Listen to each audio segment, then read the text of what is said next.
this book is in a way like so much about not knowing, or so much about not being able to know or to have any kind of resolution, not any kind, but not to have all like not to rely on resolution.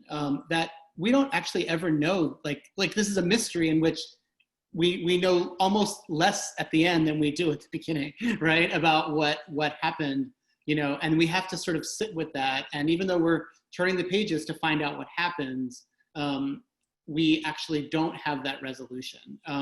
And so again, I guess not really a question, but like, well, I guess the question would be like, how, did you struggle with that, I guess, when writing it, to sort of say, well, what is this all kind of adding up to, right? Like what, like, if I can't give the readers like a resolution, right? Is it going to be unsatisfying? Like, I don't know. I don't really know what I'm asking, except that I found it interesting that like, it's a book that was so satisfying. And yet, as I said, we know almost less at the beginning about, or there are more questions at the end than there are at the beginning.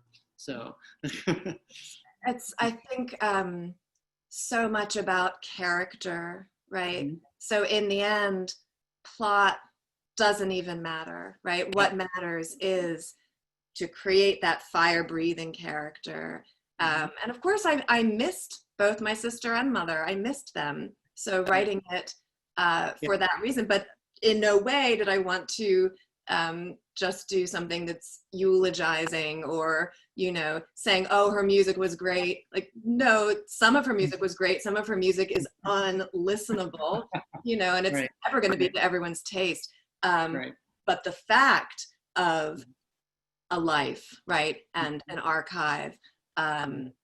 So yeah, I certainly, I can share, I struggled in the beginning, both to find an agent and to find an editor, but I heard so many encouraging words with every submission. They would say, okay, but we need some kind of resolution, or how interesting. Yeah. this is not a detective book, and yet I wanted it to be part biography, as you said.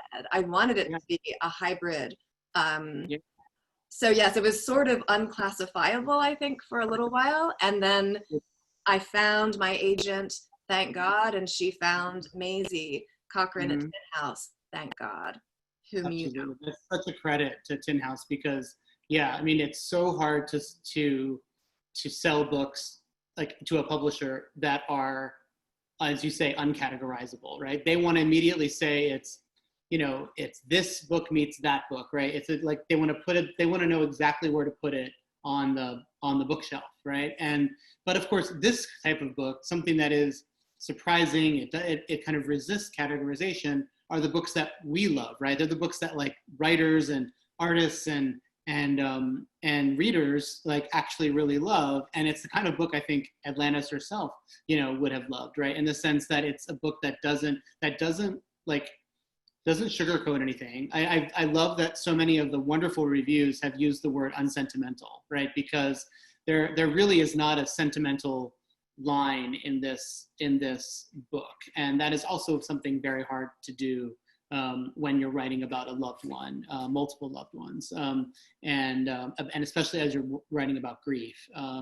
And so that is amazing in itself. So it's like, that is a difficult book. It's a difficult book to sort of sell meaning like to a publisher, but it's exactly the kind of book that when you read it, and it's exactly the experience I had with it. When I read it, I thought, okay, I need to tell so-and-so and so-and-so and so-and-so about it, because they have the sensibility to appreciate it and to love it. So I'm so happy that Maisie and Tin House and your agent exist.